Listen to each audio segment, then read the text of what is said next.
Usap-usapan po ngayon sa social media ang video ng isang pulubing nagpapanggap lang palang putol ang isang paa.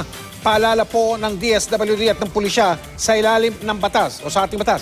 Bawal ang mamalimos at bawal magbigay ng limos. Pero paano na kung hinaaluan pa yan ng panloloko?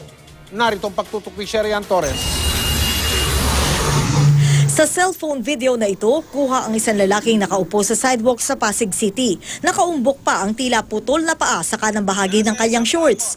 Pero biglang nag-iba ang kwento ng kausapin ng pulubi. Nasa isang paa mo? Nasa isang paa mo?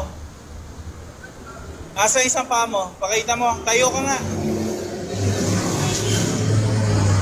Sabi ng mga nakausap namin ng mga opisyal, talagang natural lamang na maraming mga Pilipino yung maawain at hindi makatiis para makapaglimos. Kaya naman sa mga pampublikong lugar, kagaya ng simbahan na ito dito sa Quiapo, marami talaga ang namamalimos. Anong klase usually yung nalilimusan mo? Yung mga may kapansanan po tsaka matatanda. Hindi naman sila normal na makakapagtrabaho. Kaya minsan pag may blessing, magbibigay ka rin. Sa ilalim ng Anti-Mendicancy Act, bawal talagang mamalimos at maglimos. Paano pa kung hinaluan ito ng panluloko?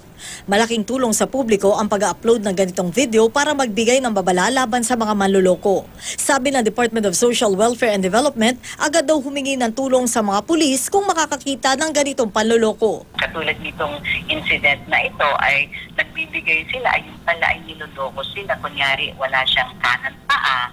Aminado ang Manila Police District na problema rin nila sa syudad ang mga naglipa ng pulubi kung saan ang iba nagiging instrumento pa ng pagnanakaw.